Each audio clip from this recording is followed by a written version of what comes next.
Welcome to our first intermediate class in mindfulness. And we'll find out together what that is. As far as I know, it's never been taught before. I haven't taught it before. And I've never seen any models of how to teach it before.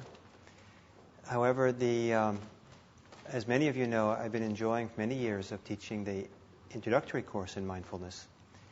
And the more I've actually taught that course, the more I've enjoyed doing it. And I've enjoyed a lot the repetition for myself over year after year, kind of exploring the same material and seeing how to a little bit try to tweak it or understand it better or to express it better, what the teachings are. And now that we're at the center, I thought the opportunity was to try to develop some similar kind of courses that would allow me, partly, to do the same thing with other material, to kind of go with a little bit more depth with the practice with people. And if there's any degree of success in doing this course, then I see kind of this something that develops over the years. You do over and over again. And I know some of you here in the room came back over and over again to the introductory course that I taught on Thursdays. And sometimes I didn't know whether that was a good sign. You came back.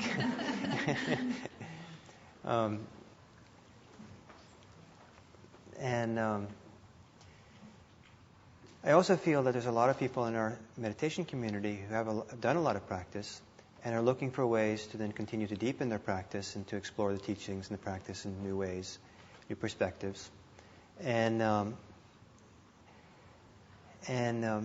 one of the reasons to do a course like this for me is that it's a lot easier for me to repeat myself if I'm teaching a course.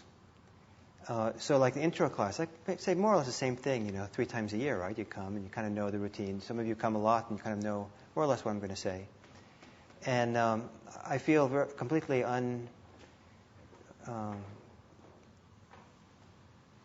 embarrassed, whatever, about repeating myself in that context, because everybody understands this is an intro class. But on Monday nights or Sunday morning, if I said something in 1999, I'm actually reluctant to say it over again, because I know it's silly, but I feel like if there's like one person in the room who's heard what I had to say before, like some particular talk or topic or some way of saying something, I feel a little bit odd, like I'm repeating myself to someone.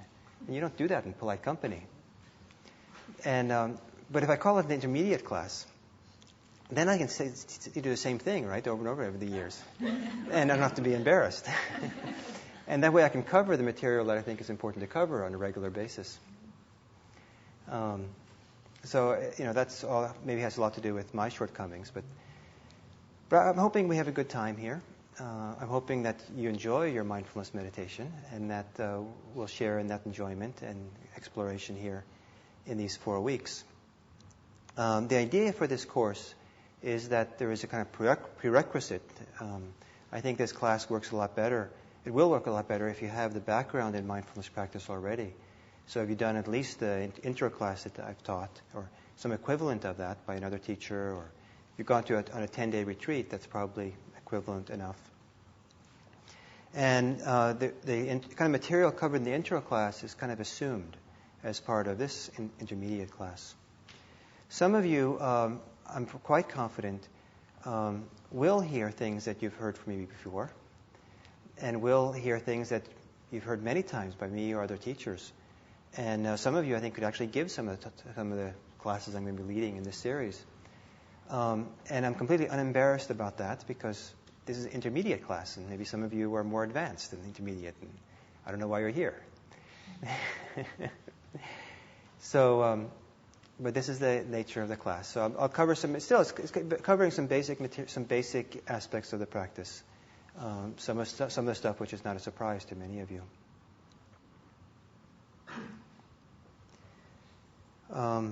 There's a requirement in taking the class. And the requirement, I'll wait until there's one more person coming before I really make sure everybody's on board. Yes? Can I say something, Bill? You recently gave a talk on the Four Noble Truths. Yeah. And as you began the talk, I said, oh, good. Here comes Gil's talk on the Four Noble Truths. I've read this at least twice before.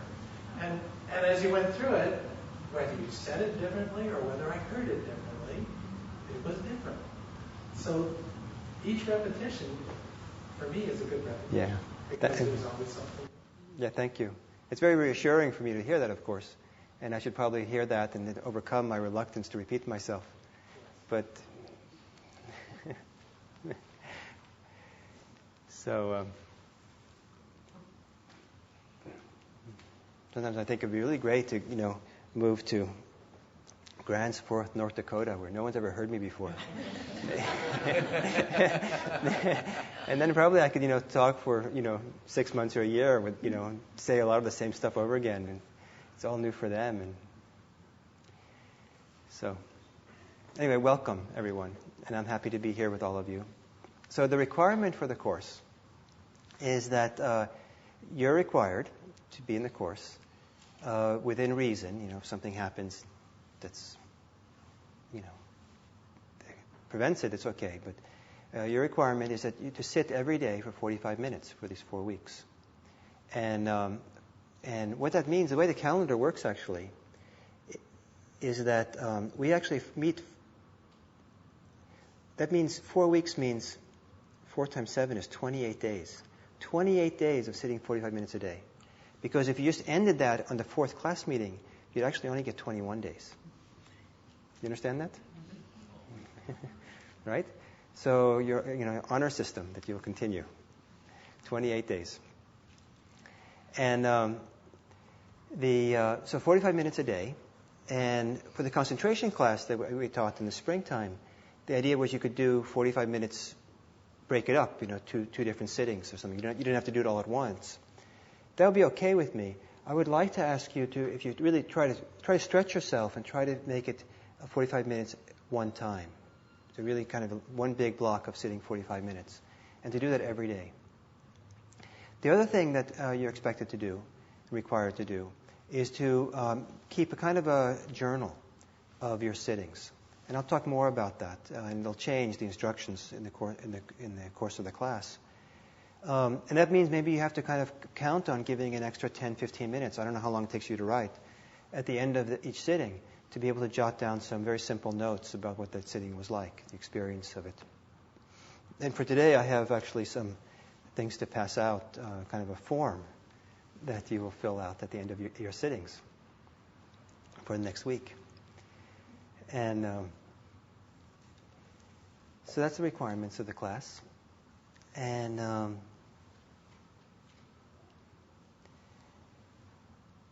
one of the reasons that I'll say it this way,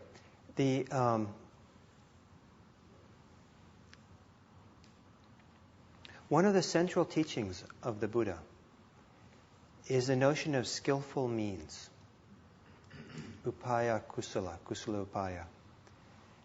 Or some people translate skill in means, which maybe makes a little bit more sense. It's having certain skill in certain means, certain ways of practicing, certain practices, certain techniques.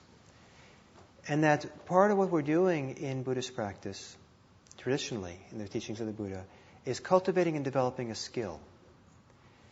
And I think a lot of Western meditation practitioners don't think of what they're doing as so much as in light of developing a skill, as they do thinking that they're trying to have certain kinds of experiences. Trying to get calm or blissful or, insightful or have something happen, some experience. The Buddha actually wasn't that interested in experience to the degree to which many Westerners are. He was more interested in meditation as a form of cultivation, cultivating parts of ourselves, developing certain capacities that we have, and developing certain skills and learning how to live in a wise way. And so a skill is learned by repetition. A skill is learned by learning a technique or a way of being or some principle, and then applying it and learning how to apply it in our lives. Meditation and mindfulness in daily life is kind of like playing the piano. No two people will play the piano the same way. There's an infinite number of ways to play the piano. There's an infinite number of ways, I suppose, to be a human being and be in the world. And you're not expected to be exactly different. What you expect to do is to let the mindfulness practice be a way to help give you the skills to help you explore and understand and see deeply into the life that you have. And I say that it's a very important point, because many people will come to Buddhism, come to a spiritual practice, and assume that they have to be different. That somehow there's some kind of way in which they have to kind of impose they have to be, something. And I would like to suggest that a lot of what we're trying to do is to develop the skills to see clearly who we are. To see clearly. Not the skill in how to kind of manufacture ourselves in a different way. These two different things are not so separate from each other, of course. But the idea is we're developing skills in how to see ourselves in a very deep way. And it becomes kind of a playground then. It's like you sit down and you tune in with curiosity, with investigation, with interest, with playfulness. What is here in this world right now? What's here in this body, in this mind, in this heart? And you start tuning in, finding out what that's like. So the Buddha talked a lot about developing skills, a skill set for doing this. Now, in the introductory course, I believe that I teach, I believe one of the primary messages I'm trying to get across is that mindfulness involves non-reactive awareness. Just seeing things as they are. Not being for things or against things. Not pushing things away, not holding on to anything. Just learning how to clearly see things as they actually are. I think it's very profound practice to do that. It's a very powerful thing, because so much of our life is built up around non-acceptance.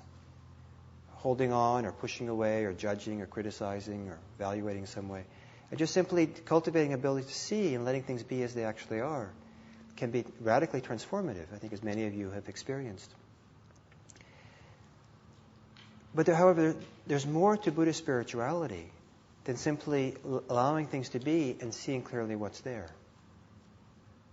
There's also developing certain capacities to see more clearly, to see with greater intensity, to see in different kind of ways. And so part of what we're doing in practice is also cultivating and developing these capacities.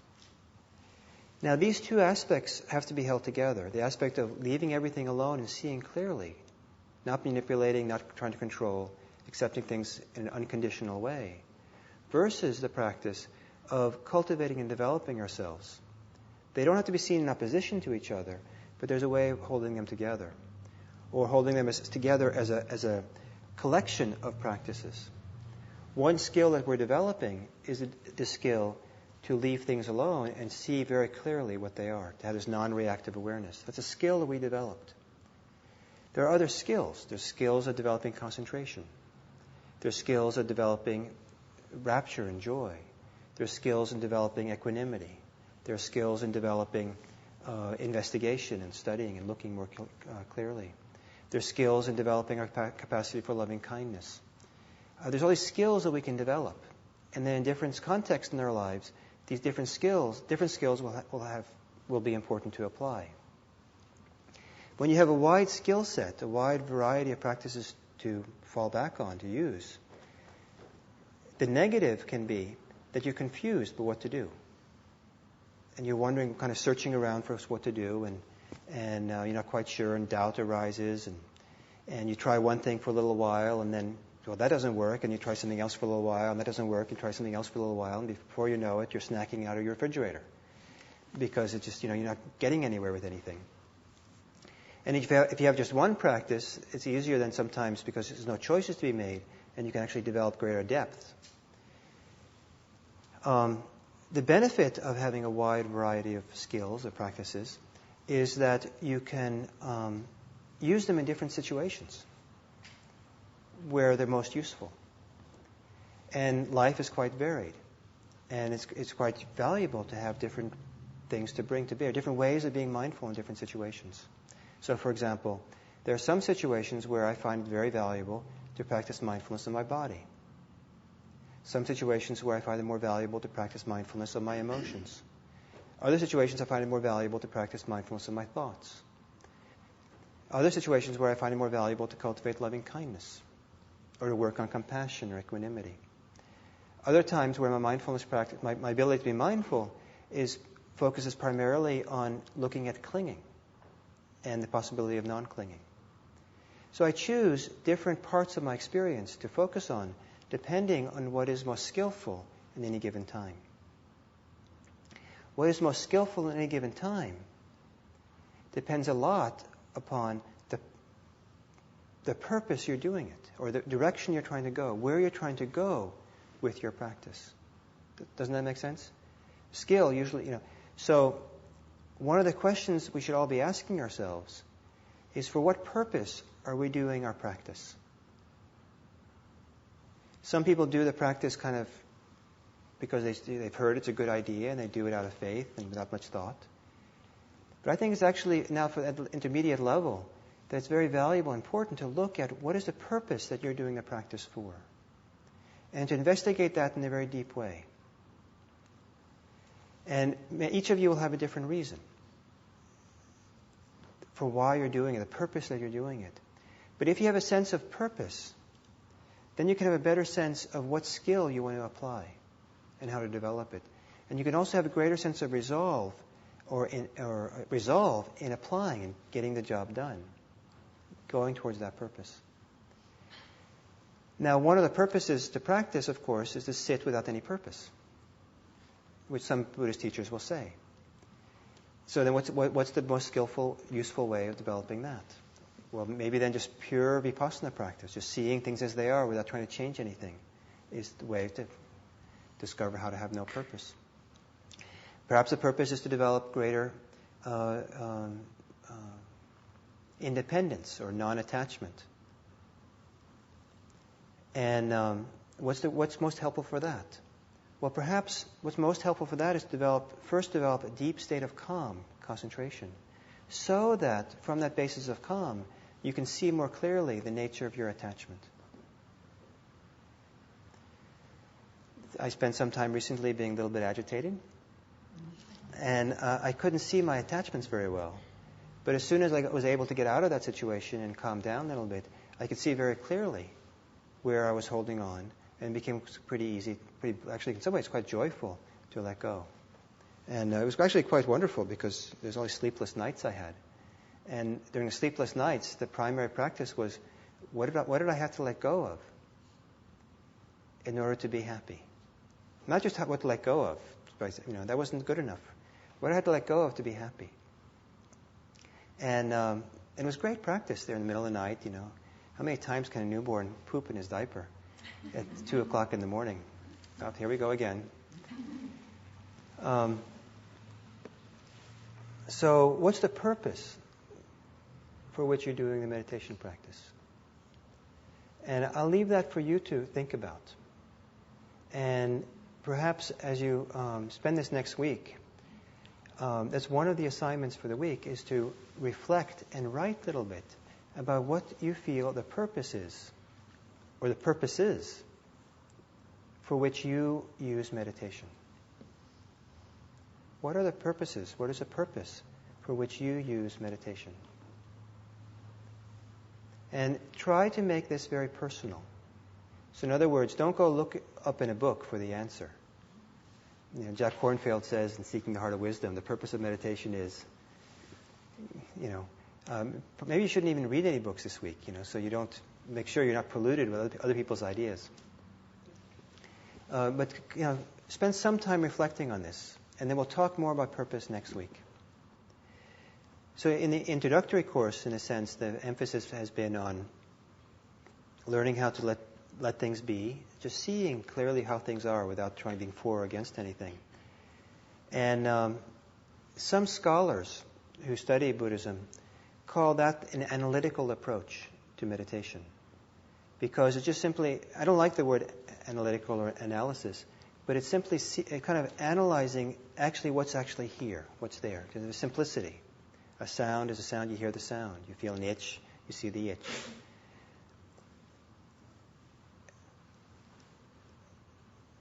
In contrast to the analytical approach to practice, is something that we call the dynamic or the synthetical approach to practice. Understanding the dynamics of what happens in the meditation practice itself. Understanding that meditation is not just simply a whole series of independent, discrete events that you just kind of know now, know now, know now. The meditation itself is a dynamic process. For no other reason, because the mind itself is a dynamic process. The mind in Buddhism is never understood as a thing. It's a heresy in Buddhism to call the mind a thing, like a solid thing, like an unfixed thing. What it is, the mind is understood to be a process. And so we're working with that process in meditation, and meditation itself becomes a process. And so getting a sense of how that process works, the dynamics, some of the different elements that affect that process, is part of what is very helpful in deepening a meditation practice, a mindfulness practice. So the dynamic aspects of practice, and how do we understand that? What do we look for? What do we understand? So with this new baby that has come, someone gave me a book called something like The Scientist in the Crib. And it's about some scientists in Berkeley who have been studying, biologists or something, psychologists who've been studying newborn babies and seeing how they learn. And I haven't read much of the book, just a few pages. But one of the theses of the book, I have no idea how unique it is to these researchers, but one of the theses is that the reason why human beings have such a long immature period, it's supposed to last until only age 18, but is because, and whereas other animals, have very short periods of time or almost none, where they spend with their parents learning how to survive and do their thing. And they argued that the argument is that the reason why human beings and beings like human beings take such a long time to be dependent on others, and is that if human beings were solely, their way to negotiate their environment was solely based on instinct, as it is like for some animals or instincts, a lot of insects, they would only be able to function in particular environmental niches. You learn a particular way of being as an insect. You learn, you can eat. The only thing you can eat is tomato leaves. So you're a really great tomato leaf eater. But take away tomatoes and you die. You have all the instincts there for tomato eating. So that's just genetically programmed to eat tomato leaves. So you don't have to learn a lot because it's in the genes. But human beings don't have the same level. They have this huge... so if human beings were limited to only one niche, we could have things programmed into our genes, and it can be based on instinct. But it turns out human beings are amazingly adaptable. And they can adapt themselves to all kinds of different niches and environments.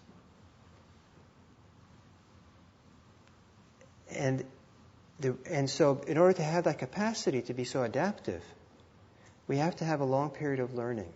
The mind has to be plastic, has to be malleable, has to be a mind that can learn to develop new skills, new abilities in different settings.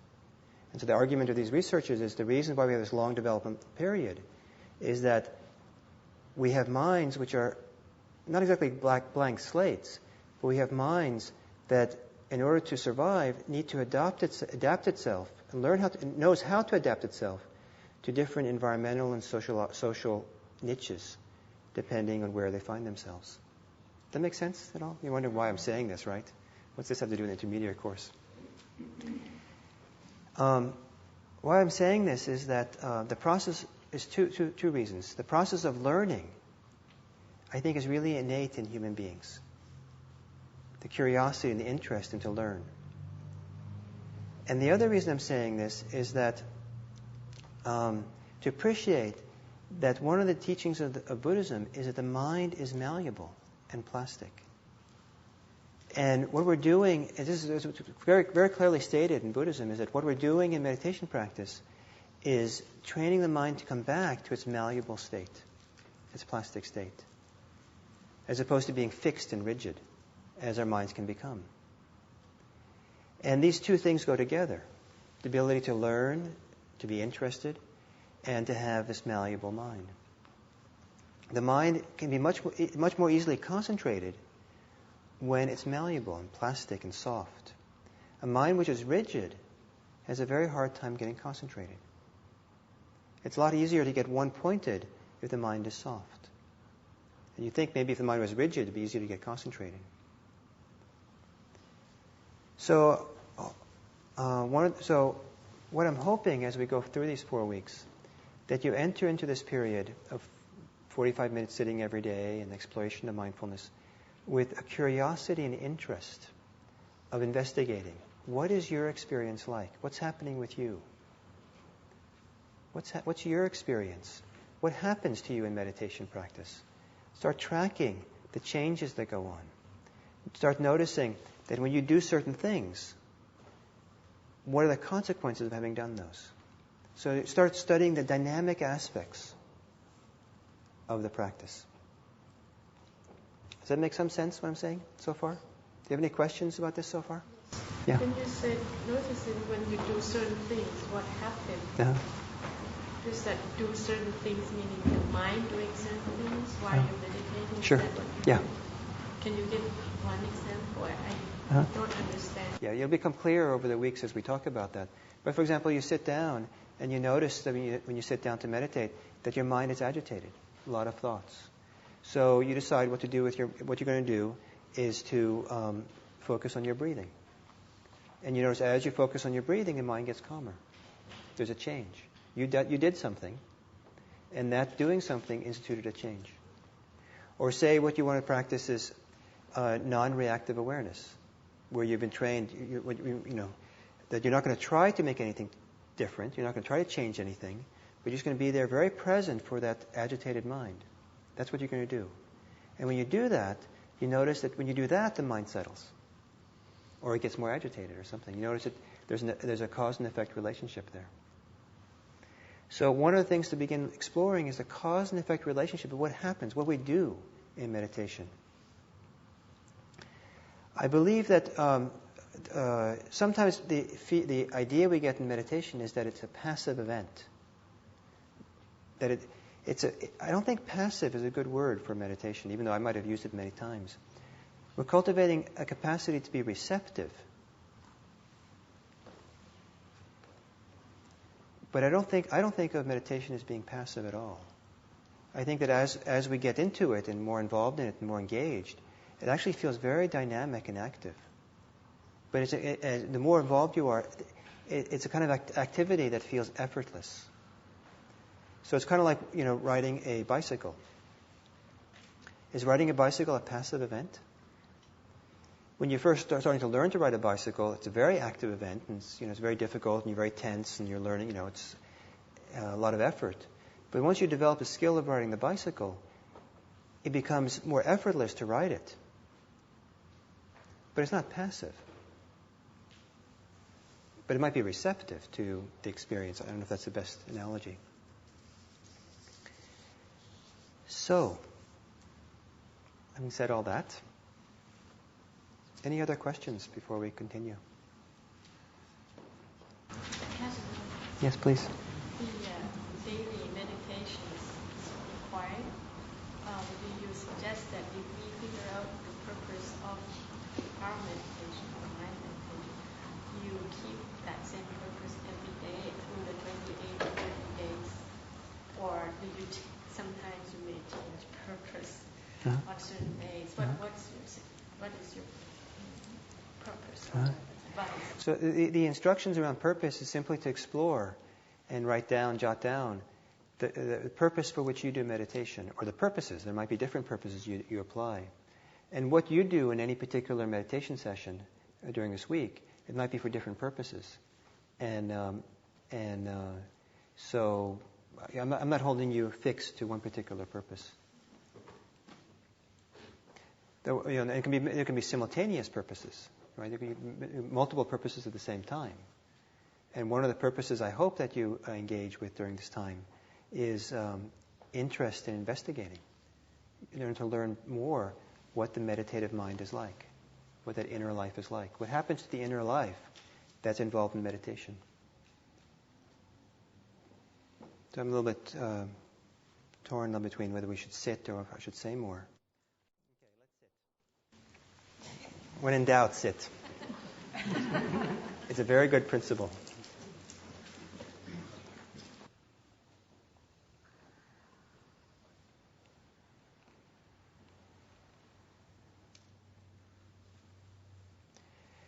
So as we do this meditation, I would like you to keep an eye out or keep track of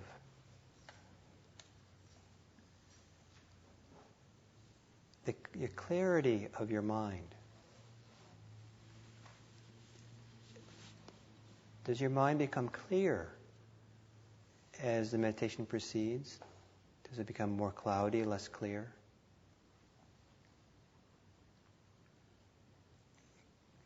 Clarity means seeing more clearly what's happening, having kind of greater alertness, sensitivity to noticing what's happening in the moment. Clarity means that what you pay attention to kind of stands out a little more strongly or fully. It's not clouded over by a lot of thoughts or ideas or reactions. So track a little bit as we proceed with the guided meditation. The changing nature of your clarity of mind.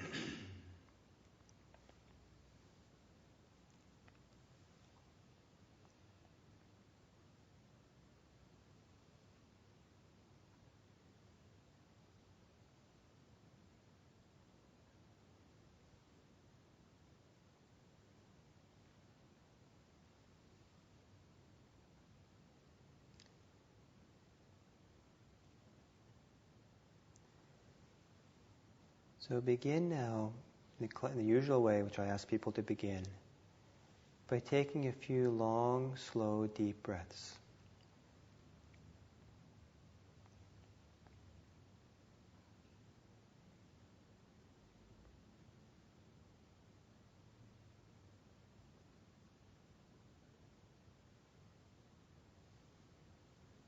And as you exhale, to relax your body.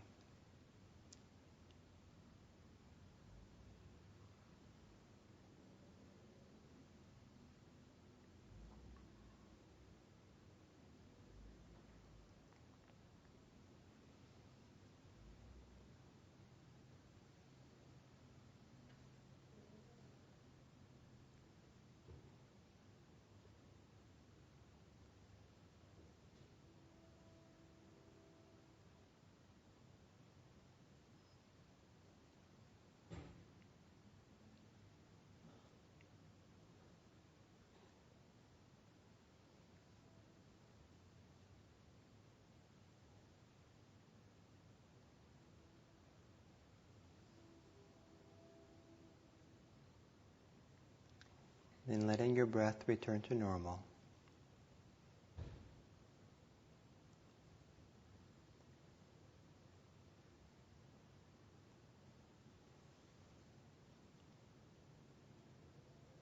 Bring your attention to your shoulders. And feel the effects of breathing in your shoulders. Perhaps you can feel the shoulders rising and falling, expanding or contracting, moving in some way. And if you don't, you can breathe a little bit more deeply until you feel some effect of the breathing in the shoulders.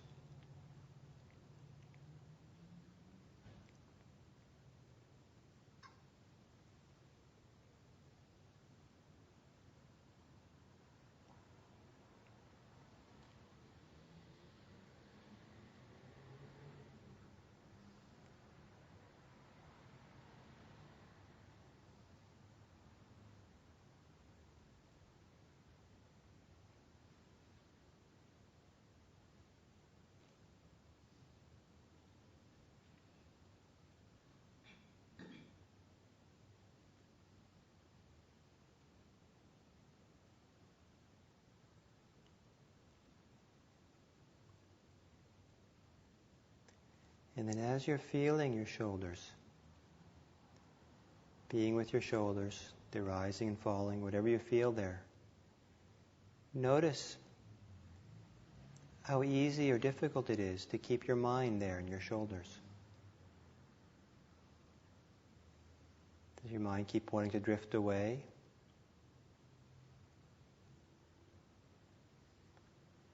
Or can you be content enough just to be with each breath in how it affects the shoulders?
Continuing to feel the effects of breathing in your shoulders.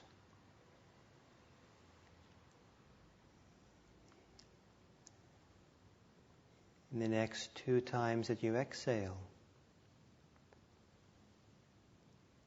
soften the shoulders, let them relax a little bit.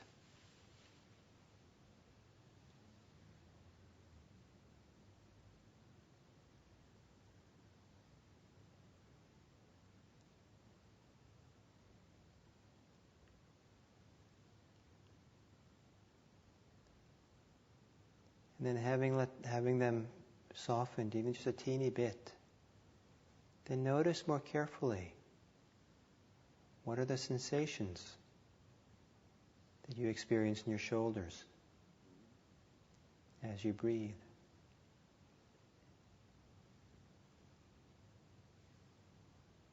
Shoulder blades, collarbone area, that whole area there.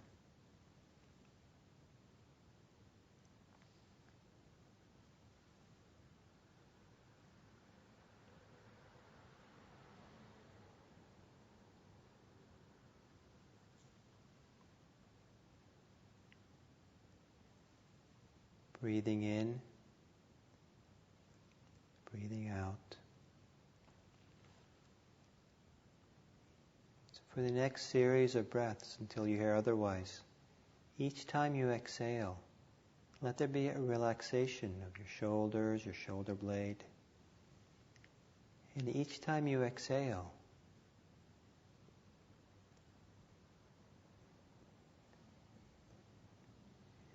bring a greater alertness to noticing the sensations in your shoulder.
Relaxing as you exhale. As you inhale, tuning into your shoulders, with a silent mind. Or kind of like if you're listening really carefully for a sound. It's pretty natural to let the thinking mind become still. Not in a forced way, but by virtue of being so intent on hearing carefully. Relaxing as you exhale. Letting the mind become silent so that you can more clearly feel the sensations. Alert as you breathe in.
And letting go of the shoulders, bring your attention to that part of your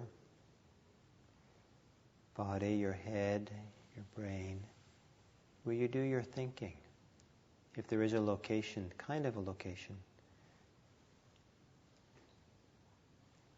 And simply feel that area. Maybe you feel some dull pressure or tightness or tension or energy,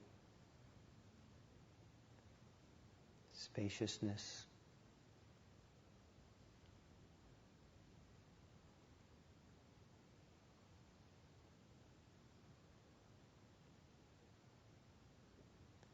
And then every time you exhale, soften that muscle, soften that thinking mind.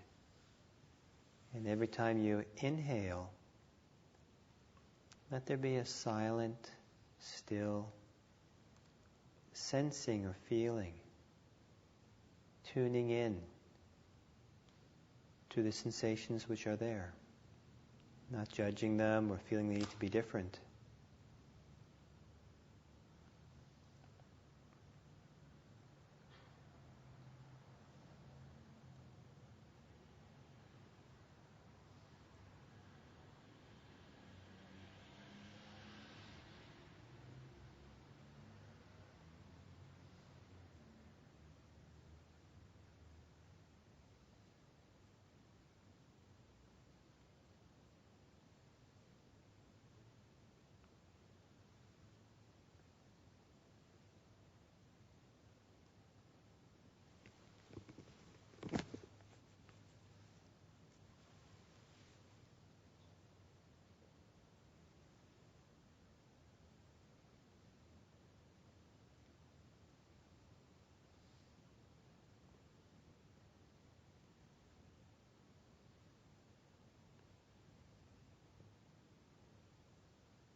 And then letting go of that, bring your attention now to your breathing in whatever way you usually attend to your breathing. Feeling the in-breath and the out-breath.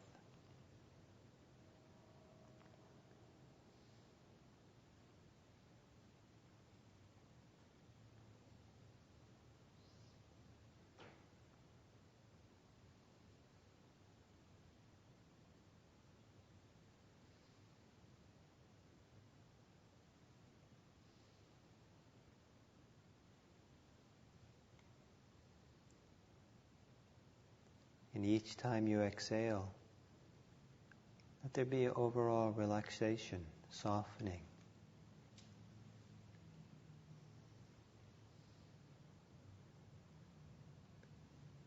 And each time you inhale, a quiet alertness, sensitivity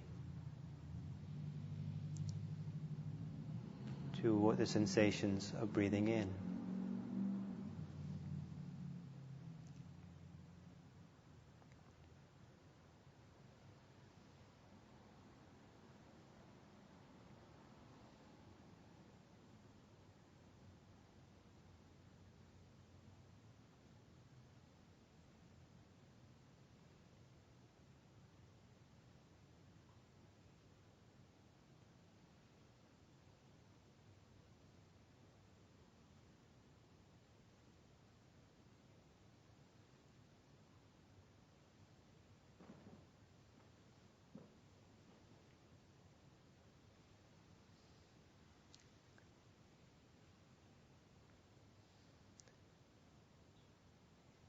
And as you stay with your breathing, how easy is it for you to stay with the breathing?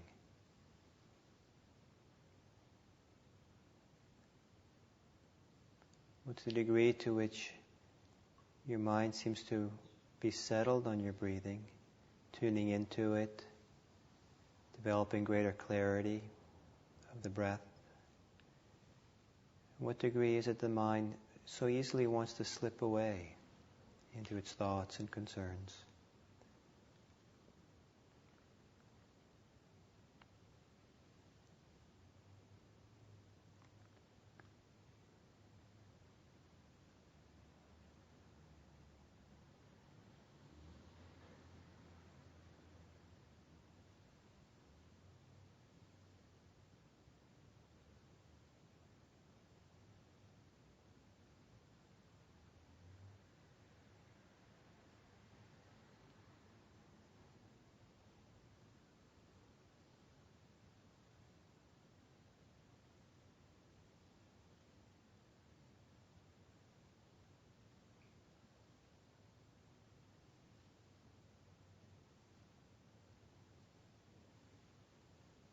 And remembering to track the degree of clarity that seems present in your awareness. Quiet clarity.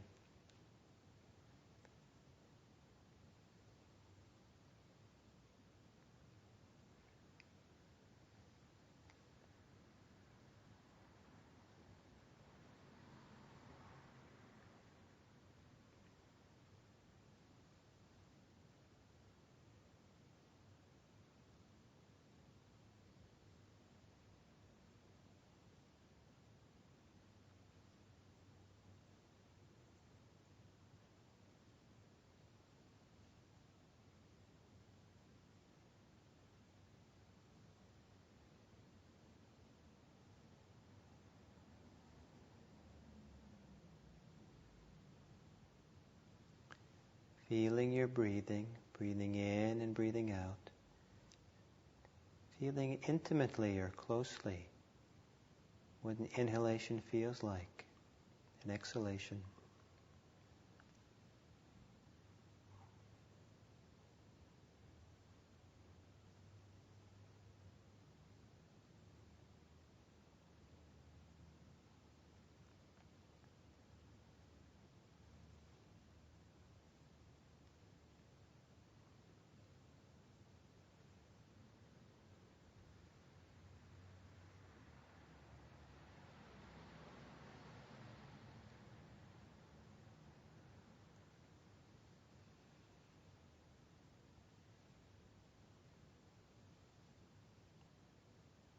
There's the breathing, the object of the attention.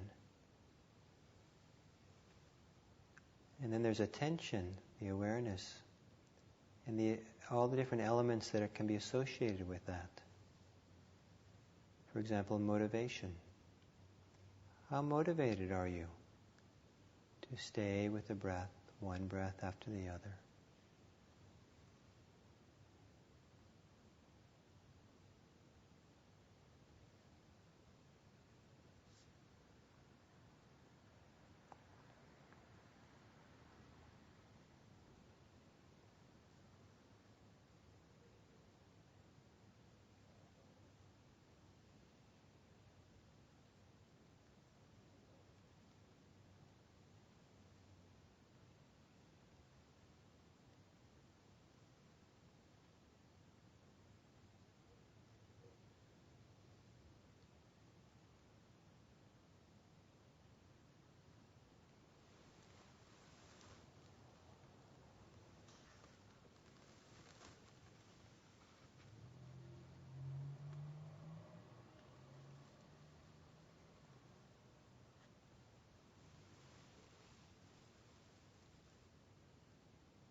when things arise, if thoughts arise, whatever, that take you away from your breathing, how easy is it for you to let go of those things and come back to the breathing?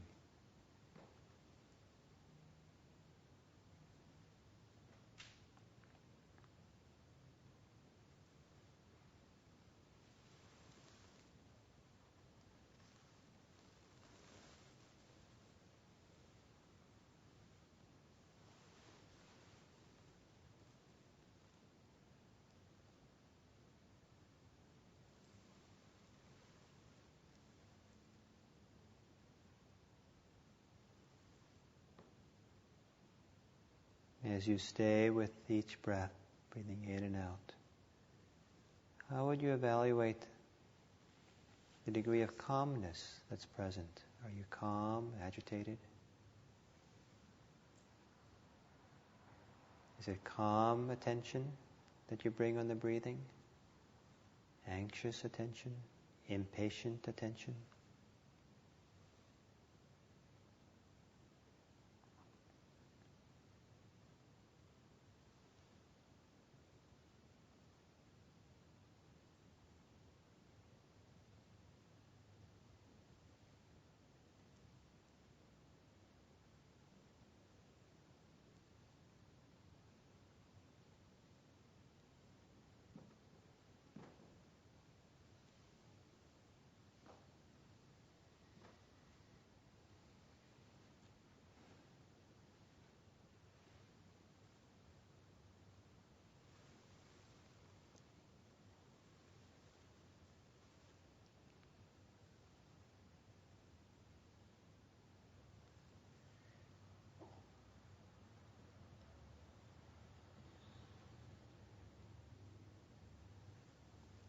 As you stay with your breathing, how concentrated are you on the breathing?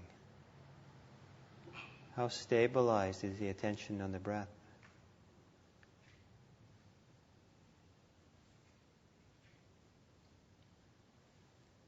There are various degrees of stability. Just very matter-of-factly. How is it for you right now?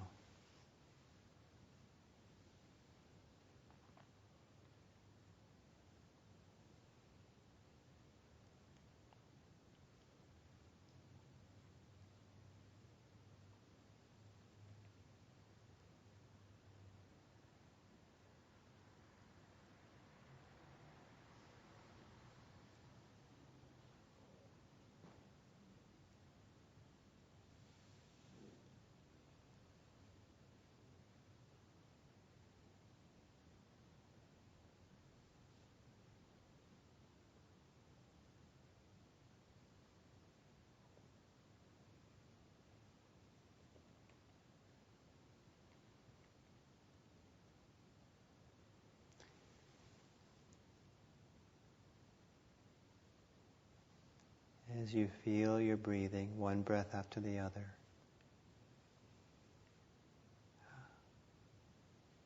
how much enjoyment do you have in that process of being with the breathing? On a scale of 1 to 10. This is intensely enjoyable, or moderately so, or mildly pleasant, unpleasant.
Staying with the breath, one breath after the other, feeling it intimately.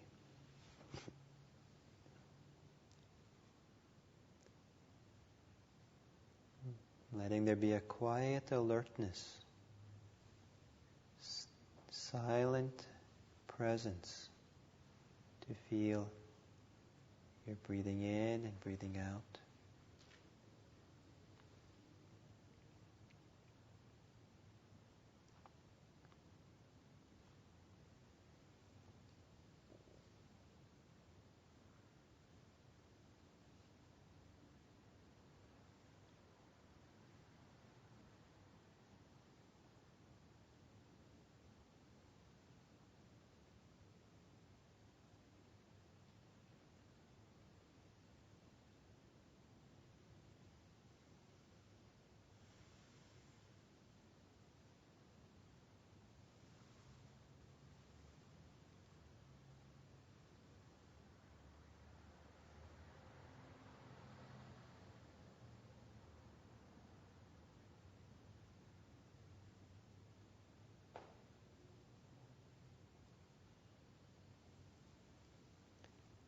And then over the next couple of minutes, or a few minutes, apply a soft but, or I don't know what to say, apply real energy, dedicated energy, effort to staying with your breath. So you don't miss one in-breath or one out-breath. Apply greater effort. Not a single half-breath will you miss. Breathing in, breathing out. But if you do miss a breath, or even a half-breath, the mind wanders away. Take a moment to clearly recognize what is it that's taken your mind away. What is it that's made it difficult for you to continue? So make real effort to stay with the breathing.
Mindfulness meditation gives us access to a whole inner world, a whole inner ecology of the mind, the heart, of how things are unfolding and moving in the present moment. In order for the meditation to develop, one of the first requirements is that we are willing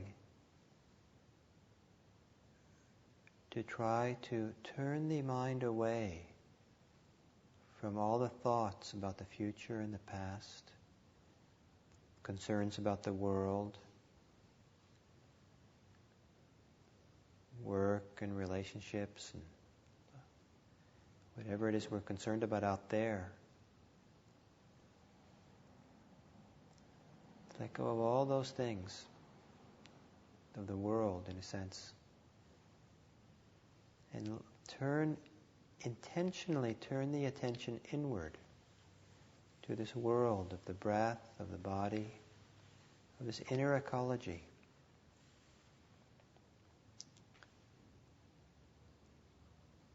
The inner the world of inner spirituality.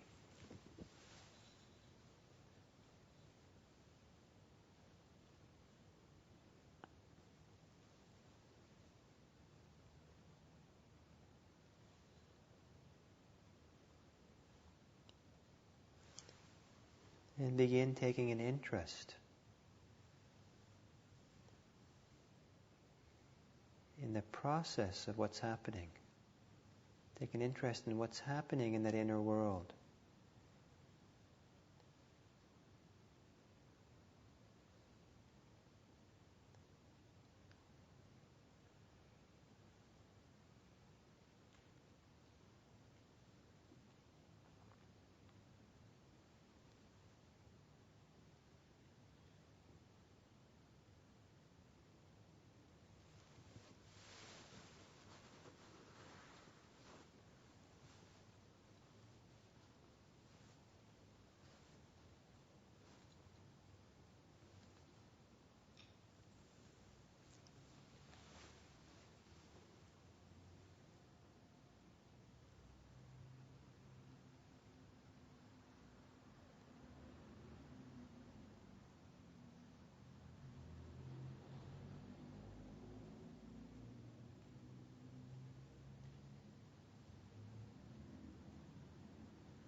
And then as we come to the end of the sitting, what is the clarity of your mind now like?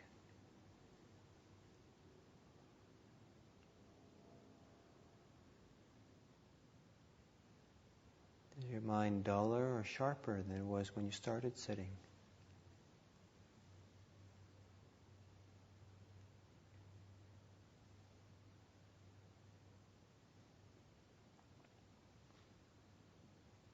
More silent or more filled with chatter?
Well, that's one of the things I meant to say is that this Wednesday evening when you come to this class doesn't count as a 45-minute sitting.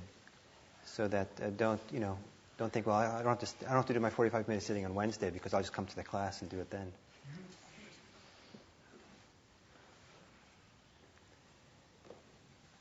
So the last thing I said is very important. In the Satipatthana Sutta, one of the first kind of elements of instructions that's given for mindfulness practice is for the practitioner to put aside covetousness and grief concerning the world. And how I understand this, there's many ways of understanding it, is that if we want to be involved in the process of meditation, we have to be very clear that meditation is not thinking about what's out there in the world. It's trying to fix our problems out there in the world. Whatever the world is anything beyond the present moment and this inner life, this present moment life. And there's such a tremendous momentum in many of our minds to be glued, and the Velcro mind, with our thoughts, our concerns out there, our preoccupations, all these different things we're so concerned about, so attached about. And so the mind kind of goes there very quickly. And you need to be very clear when you sit down to meditate that is not what meditation is about. That you're turning your attention away from the concerns of the world, what the world is going on in the world, all those things out there. Now, that doesn't mean that you have to exactly stop. Like say what you most desire in the world is I don't know, what should I say? What you most desire is a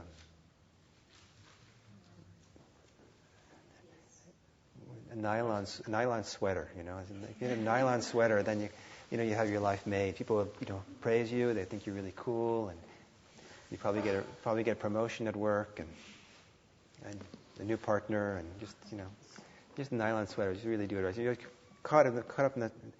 So to turn away from the nylon sweater, that concern in the world, you have to be really convinced that nylon sweaters is not where meditation practice is going to unfold. It doesn't necessarily, it might not be so easy to let go of the nylon sweater, thinking about it. But meditation is not continuing to think about nylon sweaters. The meditation process is to turn into the inner ecology, the inner world, of what it feels like to be caught up with nylon sweaters. So you're turning attention to be in that inner world, that inner ecology, to explore what is this like to be caught up, concerned about nylon sweaters, or whatever your thing is that you're caught up with. So there has to be some turning the attention backwards, inward, for the meditation process in a sense. Another way of saying this is, what's the subjective sense, experience, of what's happening in the present moment for me? How is it subjectively to be someone planning what I'm going to do next April? You're caught up in April thoughts. Subjective, what's that like in the moment? So turn into the subjective world. Subjectively, what it's like to be with the breath. Feeling the breath, feeling each breathing. Objectively, it might be all kinds of thoughts about the breath, and the right breath, and the wrong breath, and judging the breath and all that. But rather what you do is drop down and just feel subjectively the inner world. So one of the first principles of mindfulness meditation is a kind of turning away from the world. But as those words come out of my mouth, it sounds like a terrible thing to say. At least I think some people react negatively. Turn away from the world. Maybe it's a better way of saying it.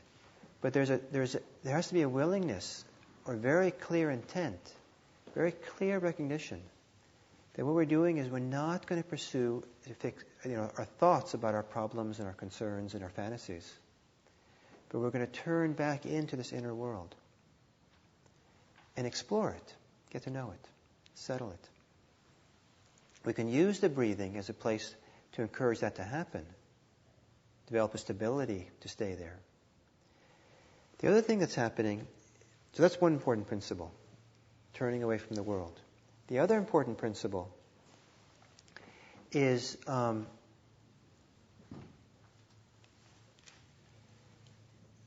there's the object of what you're paying attention to.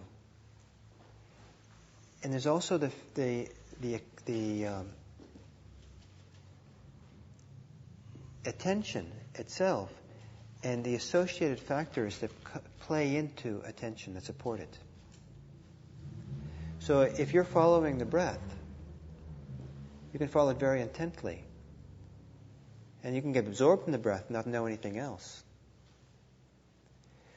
But as you're staying with the breath, a lot of other factors mental factors are also involved in that attention to the breath.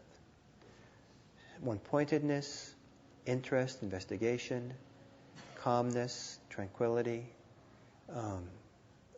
equanimity, motivation, energy, effort. There's a lot of other elements that come into play. And as you're staying with the breath, for example, it can be useful to track some of these other elements of what's supportive of the process of being with the breath, or whatever you're paying attention to in mindfulness. Am I making sense? So that was, no, not so much? Oh, well. So that's what I was trying to do during that guided meditation, was to give you a sense of beginning to explore some of the various elements that go on in your mind, in your inner life, when you're being with the breath. What happens? For example, clarity. You can be with your breath, and you can be with your breath quite kind of vaguely, and you can be with the breath very, very clearly. You can be with the breath with great interest, and you can be with the breath with resistance. You can be with your breath with joy, and you can be with discontent. You can be with the breath with real sensitivity to what it feels like in the body. And you can be with the breath kind of in the distance, kind of like you're looking down on it, kind of detached in an unhealthy way, kind of aloof from it, kind of like this thing down there that you're not really connected to.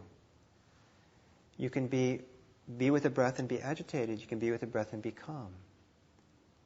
There's all these different associated factors that can come into play when you're with the breath. And it can be helpful to start noticing these other elements that are happening in your meditation practice. For no other reason, it can help you become interested in that what's happening in your inner life, to find it interesting. And real interest, if you're really deeply interested, will quiet the mind. You'll forget about all these things in the world, all your concerns and preoccupations, and just your mind will get so intent and involved with what is this experience like right now? What is it? What's happening now? So tracking, finding out what's going on, and then as you're staying with the breath or staying in your mindfulness practice, what is it that makes it difficult for you to stay present in the present moment? What is it that takes you away? What concerns? What are the hindrances that come into play? Is it desire, thoughts, motivations of desire, wanting something? That's the Velcro. That's where the mind kind of slips off. Rather than staying on the breath, it has a strong tendency to slip off into desire. To really see that, to be interested, curious, what's that process like? What's going on in the inner life? Oh, it's desire. How strong is that desire? How do we work with it? What do you do when desire arises? Aversion. What's traditionally called sloth and torpor. Or what's sometimes called restlessness and agitation, anxiety, or doubt, the 5 hindrances. To be able to track how those work in you without judging and self-criticism and despair about the presence of these things, but with a great fascination. Really fascinating. What is it like in your mind? What happens in your mind that makes it difficult for you to be awake and clear and present? Now, the paradox of exploring that is that very thing will make you very present. As you're very curious, you're interested. What's going on now? Part of the art of doing all this, tracking or sensing or being present for this inner world, is can you do it in a way where you're kind of listening with a silent mind? Can you listen, can you be very intently present, sensing or feeling or listening? So actually the mind gets quieter in the process of doing that. Rather than a discursive kind of thinking it out and wondering and, is it this or is it that or what's going on, and the mind gets more and more busy. But rather it's sensing or feeling or hearing what's actually going on here with greater clarity. Is that making some sense now? A little bit? What was that meditation like for some of you, that guided meditation? Yes? I kept falling asleep until I heard your voice. And then I come back. So it's important to notice that, for sure. But you want to find some way to stay awake. I meditate at a different hour of the day.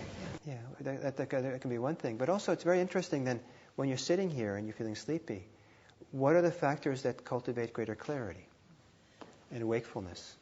And there are different things that can cultivate that and develop that. And one of the things is that you don't want to do meditation as a relaxation technique, which a lot of people have a strong association that meditation is about becoming calm. Calm is only one factor that needs to be there. And if you're already sleepy, don't try to make yourself more calm. Rather, cultivate the arousing factors. Cultivate greater clarity. So I investigate. That's one way. More effort. Someone else. I found that I got very concentrated almost immediately, and was able to sort of quiet myself, as I'm able to do sometimes. And I found the guidance and a slight intrusion kind of pulled me away from the breath and sort of being. And so if I had difficulty getting around that, it's like, well, that's another thing that's happening. Okay, great. Someone else? Yes? I found myself kind of polarized between focusing on the breath, and then a thought would take me out to thinking about the world. And then I would catch that and come back to the breath and go back and forth and back and forth. And then occasionally I would start to notice changes in my body, like my shoulders feel better, my breathing is smoother or not smoother. But I wanted to be able to stay with what I was sensing in my body more. But it was more like polarization between thought, breath. Uh-huh. I was trying to be more present to the feeling, but that was hard to do. Uh-huh. Okay. So that's one of the things we can track and be aware of over time, is the varying degrees in which it's easy or difficult to stay present to a feeling or the breath or anything. And to start getting a sense of the variations and differences is another way of getting interested, staying interested. Oh, today I'm not so present. What's that like? What does that feel like? Oh, and sense that and explore that. And then the mind gets kind of involved or engrossed or sensitive, interested or is quiet around, that. Well, today it's I'm very attentive, very clear and very present. And so you have greater interest. What's that like? And just kind of explore that and feel that. So whatever your experience is, to feel that there's an inner world you can be exploring. So, one of the reasons to have this class is built on the introductory class.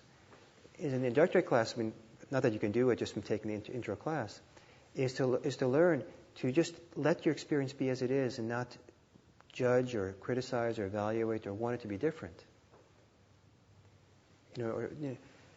But having that ability to just be very self-accepting makes it a lot easier then to go into this world and begin noticing the variations and differences and how things change over time. And not get tripped up by it, by judging it or thinking, oh no, I'm not so concentrated today. Oh, that's terrible, and I hope no one notices. As opposed, that's being caught up by the world again. As opposed to, oh, I'm not so concentrated today. Great. I get to experience what it's like for a human being to be not concentrated. What's this like? So we want to turn away from worldly concerns to really sensing what's that inner process actually like in and of itself. And seeing the variations over time can be one of the things that pulls you in to become more interested. I don't know if that addresses your...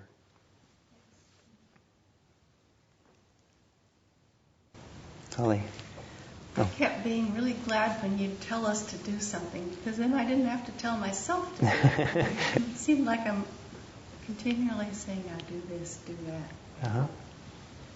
But then you sort of took the burden off and you said, now step up your motivation this time, now really get going here.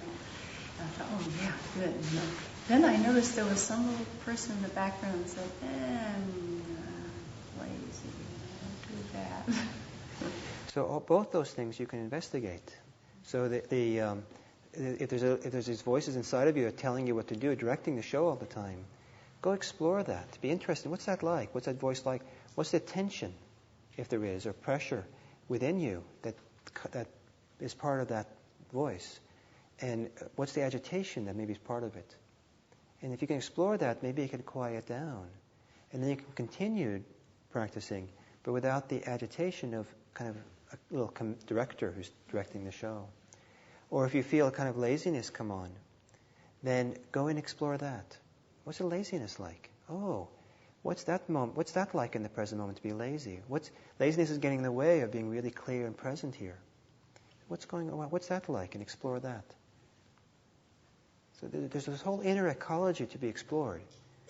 And there's fascinating, I mean, it's a huge universe. We turn away from the world so we can discover the universe. It's just this huge, phenomenal thing to discover. And if you take interest in it and begin exploring, I think that meditation will become much more alive for you, much more interesting.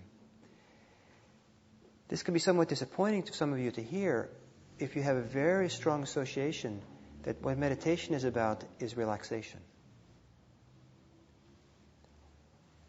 That's one thing it can be about. It's a very useful part of meditation. But meditation goes way beyond just becoming relaxed. And in fact, relaxation is a dead end. Anyway.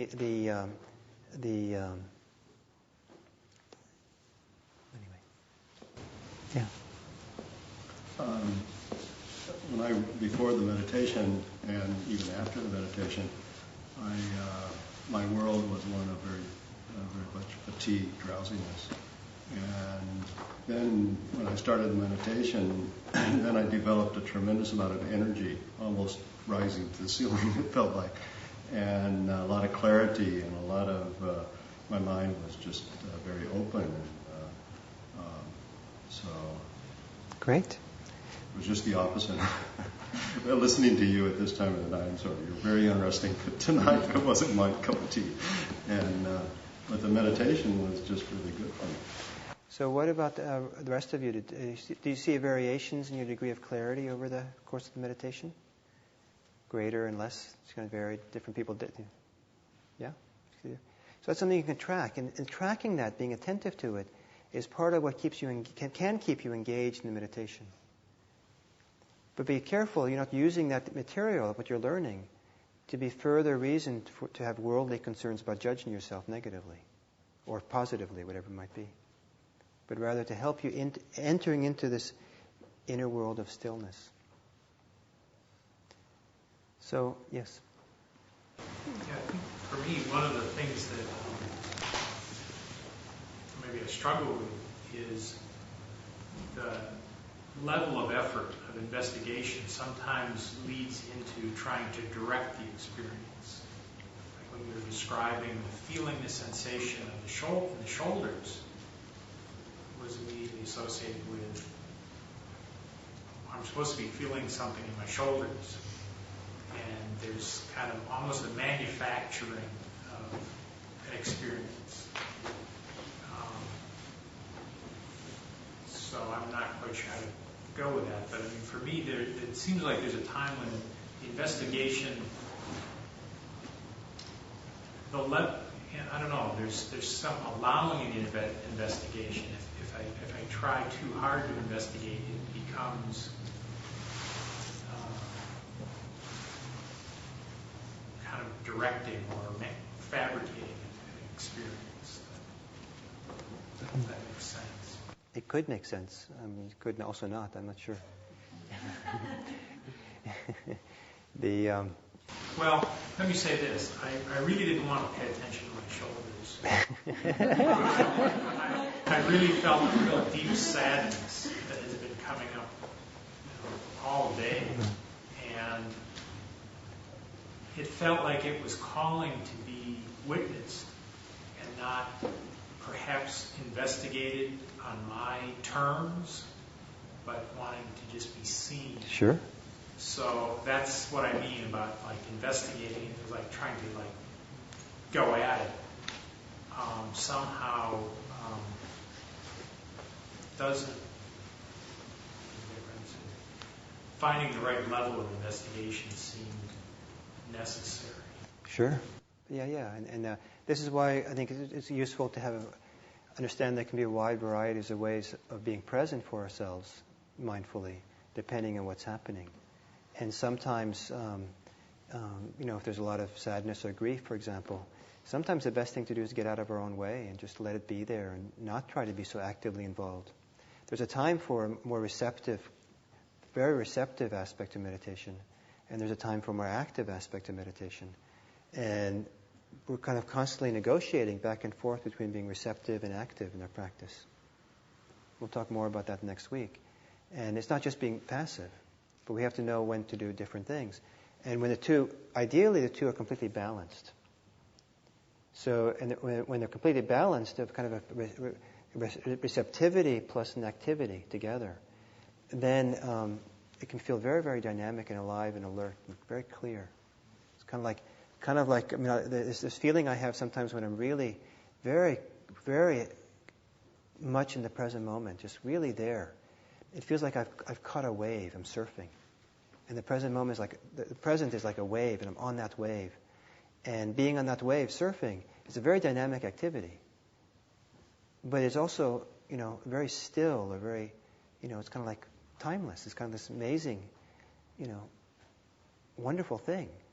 Standing on the surfboard, you can't be really, I don't think you can be really tense on a surfboard, because then you probably fall in.